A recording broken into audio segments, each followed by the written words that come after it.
them to come to the market. Congratulations to the media. You have done incredible work. And then it will show you what it does. Engaged in underhandings. We now go to our critical of this party, our president, to this APC, to tell us and speak something for this thing. Seeing the man just come back, nothing to talk to followers. We are quite with APC caretaker committee chairman. He's been operating as though he's a domestic staff of Senator John Obong. Economic, so nice, everyone. People position, you don't remember. Hey, we'll get a position for Africa. When your brother is releasing something and you patronizing your brother, there is only one seat, and only one man will sit on that seat. Let us be careful what we say, and who we say is going to be the governor, or be a senator, or be a member of the House of Representatives, and all of that. Let us also give respect to the office that we all occupy, that God has called us. And be careful that these things that we say, they have a way of having a ripple effect. You must have to understand that in the midst of all of this, God is still God. Listen to Planet's 101.1 FM News at 7 a.m., 12 noon, and 6 p.m. with our news in special English at 2:30 p.m. Mondays to Fridays. Planet's Radio 101.1 FM, evolving around you.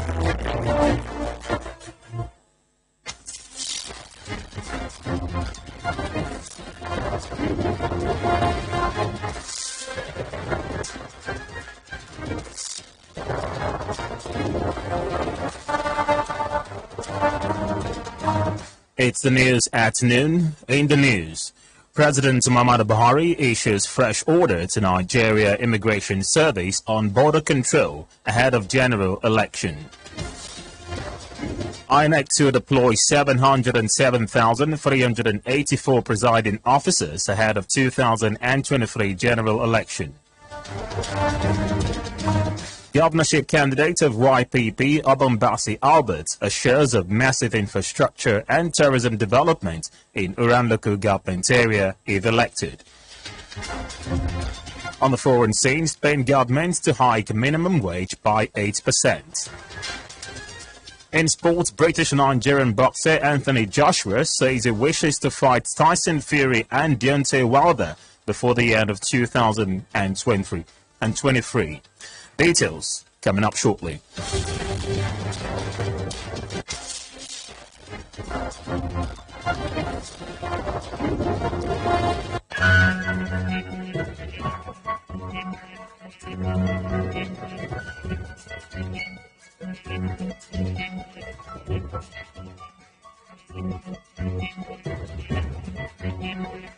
Good afternoon and welcome to the news on Planet Radio 101.1 FM. Uyo, I am Raymond Eta.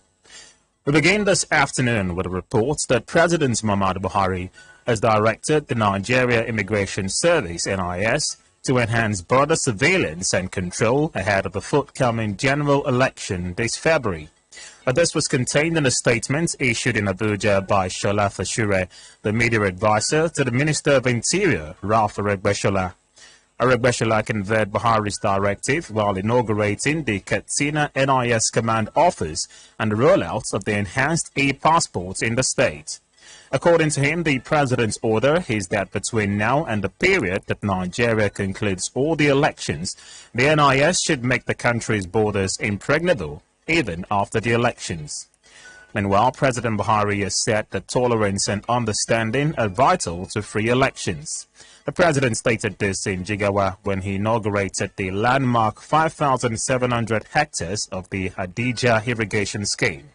He said his administration had entrenched true principles of democracy in Nigeria's polity in the last 7 years.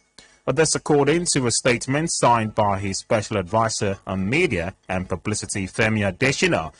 While inaugurating the project, President Buhari noted that the scheme would significantly contribute to Nigeria's quest for food security, job creation, and economic diversification.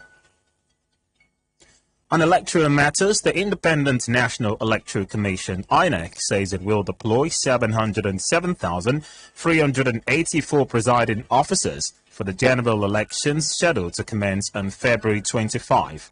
The Commission also said that since electoral education was important, there was a need to infuse it into the national values curriculum of primary schools in Nigeria.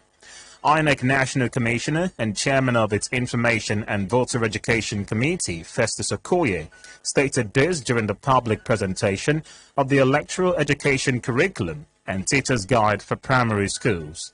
The curriculum, which was deployed or developed by the Consortium for Elections and Political Process Strengthening, Sustaining Electoral Engagement for Democracy project, funded by the USAID and FCDO, and implemented by the National Democratic Institute and International Foundation for Electoral Systems, was in partnership with the Nigeria Educational Research and Development Council, INEC, through the Voter Education Department of the National Orientation Agency, as well as the Civil Society Action Coalition on Education for All, and academia from across the country. Meanwhile, the president of the IFES, Anthony Bemburi, said its contribution to the project was to strengthen Nigeria's electoral process through effective teaching and learning of civic education in primary schools. In education, the Academic Staff Union of Universities, ASU, has said it was not in the purview of the National Universities Commission, NUC, and other tertiary institutions and regulatory agencies to shut down schools to allow students in universities, polytechnics, and colleges of education to vote during the forthcoming elections. A member of the National Executive Council of ASU and chairperson of the union at the Federal University of Technology, Minna, Professor Bolahan Bolarin, stated this in an interview with Newsman. Bolarin was reacting to calls from individuals and groups, including the House of Representatives, that the nation's higher institutions should be shut during elections so that students who registered near their homes can return home to vote. He said that the NUC is just a regulatory body, noting that it does not have the power to order the closure of any university. He said only the authorities can order the closure, apart from the Senate of each institution in the Federal Ministry of Education, and the order will be given on behalf of the visitor to all the universities, which is the President. Recall that the House of Representatives last Thursday passed a resolution asking the NUC to shut universities so that students can take part in the forthcoming elections. But still in education, the Joint Admissions and Matriculation Board, JAM, has suspended 2 registration centers for collecting 6,500 naira from candidates for the Unified Tertiary Matriculation Examination E-Form PIN instead of the authorized 5,700 naira. Speaking at the JKK Computer-Based Test Center in Ilupeju, Lagos, while monitoring the registration process from across Lagos, the Registrar of JAM, Professor Ishaq Oloyede, called for the immediate blockage of access and activities of the Parkway Project and digital partners of the JAM portal for extorting candidates. He added that another JAM agent, E-Transact, was also in suspension for not complying with the rules and regulations of the board. Oloyede also emphasized that the registration time would not be extended beyond February 12, 2023, saying that the board expected registration of 100,000 per day, but just recently it had been within 62,000 per day. Recall that JAM announced last week that the closure of some substandard CBT centers would reduce the number of CBT centers across the country. Now back here, the governorship candidate of the Young Progressives Party YPP, Obong Bassey Albert, says infrastructure, agriculture and tourism developments will top his agenda for Uruan Local government area if elected as governor of the state. Oba was addressing the masses in Southern Uruan Wards 4, 5, 6, Central Uruan Wards 1, 2, 3, as well as Northern Uruan Wards 1 and 2 virtually, during the second phase of the YPP Walk to Ward campaign. Through the Operation Basic Amenities OBA, the senator promised to revitalize the Ishade Beach and the corresponding businesses, construct roads, as well as ensure a massive renovation of public schools and healthcare facilities.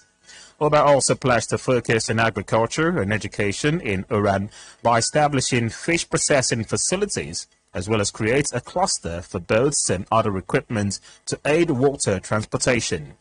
He said it will address the present condition of education in the entire state, including Uruan, by upgrading schools as well as recruiting adequate personnel to close the alleged current teacher-to-pupil gap, which is against the standard of the Universal Basic Education (UBE). On her part, the wife of the gubernatorial candidate, Pastor Obong Albert, while addressing the crowd of supporters, said the time for people to freely elect their leaders has come, while urging them to vote for her husband. She assured that her husband will empower youths, boost commercial activities for women, sponsor the youths in schools, as well as pay them their bursaries. Also speaking, the chairman of the Obong Bassey Campaign Council, Simon McFabio, who described Oba as a child of destiny, said it remains the only one competent and compassionate enough to solve the problems of the masses. While setting the tone for the rally, the Director General of the Obong Bassey Campaign Organization, Pastor Sonny Ebert, who appreciated God for a clement weather, said the entire campaign council was happy with the people of Uruan for the support they have so far given to Oba and other YPP candidates. And now in health, people have been advised to practice good personal hygiene to keep the body healthy and clean at all times, and to also avoid germs and unwanted diseases. While speaking with Planet News on the importance and benefits of personal hygiene, a senior lecturer at the University of Calabar Teaching Hospital, Dr. Victoria Odor, said that personal hygiene has to do with keeping the body clean at all times. She maintained that good personal hygiene will help the body stay free from germs and bad smell, and also avoid contracting diseases, which she said are the consequences of bad hygiene. Personal hygiene means keeping one's body, clothes and shoes in a clean and neat condition at all times. Each part of the body has a special way of keeping it clean. The human body should be washed in the morning and last thing at night with water and soap and sponge. After washing, the body should be rinsed with clean water, and when we wash, we make sure we pay particular attention to some parts of the body. Some hidden parts of the body that are not open. Air does not easily touch those parts of the body, and it's likely that the germs will grow there. So we take time to wash those areas and make sure we keep them dry. Further speaking with our correspondent, Isaiah Udor, Dr. Udor stated that most diseases are contracted through the hands and advised that people should pay more attention to the hygiene of the hands. But this is as she educated the public on proper ways of practicing good personal hygiene.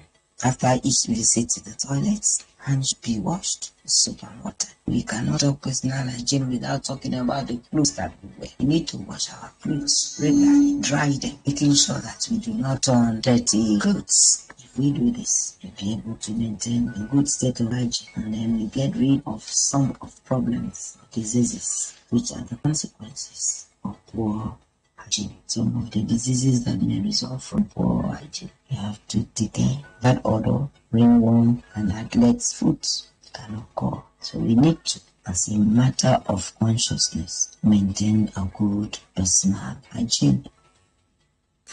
You're listening to the news on Planet Radio 101.1 FM. Let's take a breather and bring you more stories from our foreign sports and entertainment scenes. Please stay with us.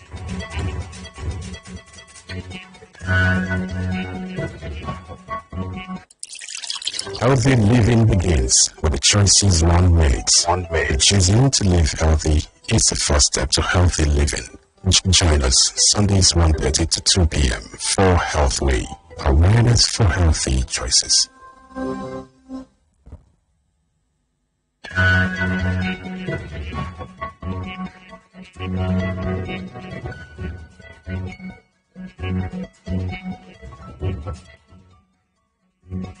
Welcome back and many thanks for staying with us. On the foreign scene, Spain's government has unveiled an 8.0% rise in the minimum wage, despite the opposition of some employer groups, in the context of high inflation and a key election year. The announcement by Prime Minister Pedro Sanchez comes just months before municipal polls in various regions and a general election which is due by the year's end. Reports say Spain traditionally makes salary payments in 14 monthly payments per year, with the extra paychecks typically paid in July and December. Sanchez was quick to flag his government's efforts to raise the minimum wage since taking office in 2018. And now in sports, British-Nigerian boxer Anthony Joshua says he will like to fight both Tyson Fury and Deontay Wilder before the end of 2023.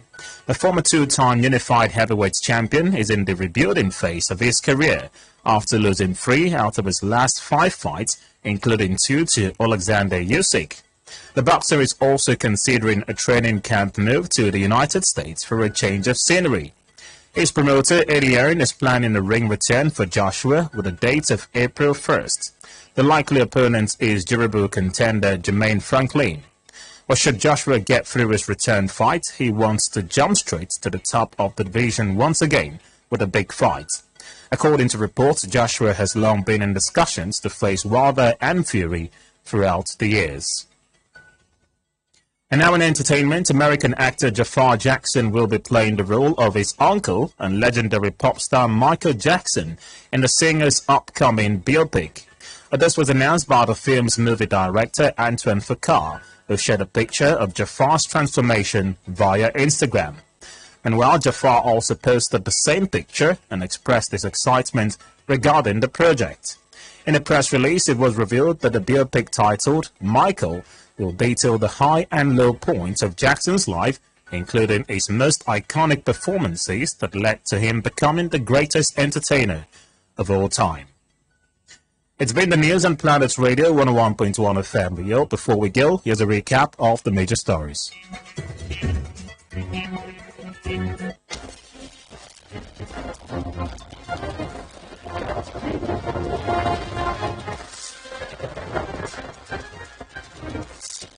President Muhammadu Buhari has directed the Nigeria Immigration Service (NIS) to enhance border surveillance and control ahead of the forthcoming general election in February. Independent National Electoral Commission (INEC) says it will deploy 707,384 presiding officers for the general elections scheduled to commence on February 25. The governorship candidate of the Young Progressives Party YPP, Obong Bassey Albert, says infrastructure, agriculture and tourism development will top his agenda for Uruan Local government area if elected as governor of the state.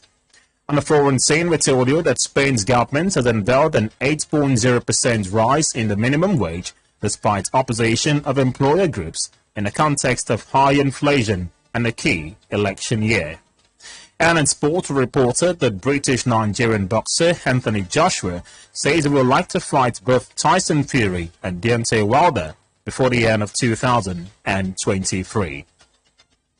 For comment and coverage of your newsworthy events, call our newsroom on 0812-770-2940. Visit our website on planet101fm.ng and follow us on Twitter at planet_101fm. Also like our Facebook page for Planet 101 FM. Uyo. The news was edited by Jane Uwa. As we end the news, always remember that right is right, even if no one else does it. Thank you for listening. I'm Raymond Ita. Good afternoon and a happy new month.